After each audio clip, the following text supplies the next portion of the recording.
when it comes to us as men, I think sometimes we looked at in that pressure that you talk about. Like, I think about how, women would be like, hey, you know what? Like, when I got with him, like, he helped me change to this, right? I think as a man, we get labeled a good man if we gotta be a psychiatrist in a lot of ways. We gotta be a patient psychiatrist. We gotta be the person to help mend those broken pieces from a woman, bad decisions or a bad relationship that now she damaged from, and it might not have been whatever it was. The new man has to be the man who says, hey, I take all of this and now I help you put it back together. Hey, come here. Let me come with you. Right. What they do to you today? That's what about talking about you, like all of that. Yeah, you're right. It's different. That's different. I don't know. I mean, that's the part about it. Like a lot of men, because again, here's the thing. Two men, I think we're more honest about ourselves than women are about themselves, and especially when it comes to relationships. I think when it comes to women, it's like, hey, don't you always want to give off this impression of like, let me put on my, like, you don't see a lot of the women's deficiencies until, like Clarence say, you in it. That's when the wig come off. That's when the the disc you pull out. That's when the the little dots of makeup in the night. Look, that's where all of that come out, right? And I think that if, like you said, if a man knew what he was getting off rip, he can make a better decision. Say, I'll take it anyway. I'll ride with it. He won't right. Right. He won't get penalized for saying, now that I don't roll this car, man, it's squealing.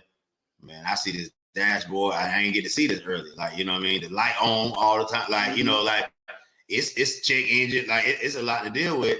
And if you didn't just cover that up in the beginning, I'd have made a better decision. Right. And I won't get looked at as like some man that, don't know what he want, or, he mishandled you. It was just hey, he didn't know. Damn. And I'll be honest with you, ladies, I don't know. I've never seen a post that a woman admitted, hey, right now, I'm damaged goods. Mm-hmm.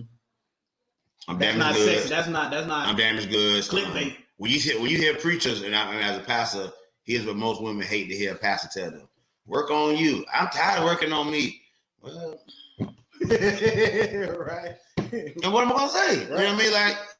Like, man, take time. I'm saying, because listen, you ain't gonna be able to take back what a man sees in you, and trust me, man. Now, the reason I tell women to work on them is because when a man makes a decision about what he wants with a woman, usually he don't care if she lose weight, if she does this. He good with what he decided. Mm-hmm. Usually the issue is she don't want to be that woman no more because she was lying. She was covering up. She was like a job. You see what I'm saying? The irony to me is that a woman wants a man to make an initial commitment before seeing the damage, while a woman says, I want to see a damage before I make an initial commitment. Yeah.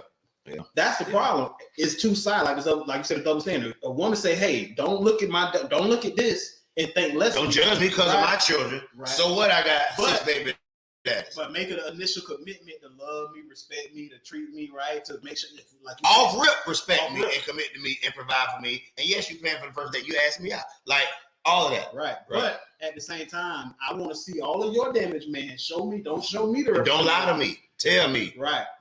Because I need to see this before I make. Right. That is the point.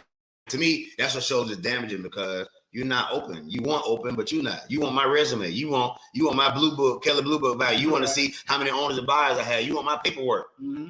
Right. But with you, I get to take nice car, armor all, smell good. I get to walk around and then get the Carfax. Right. I done committed, got a down payment. I done made 2-3 payments. Then I find out. So you telling me this caused an accident? Right.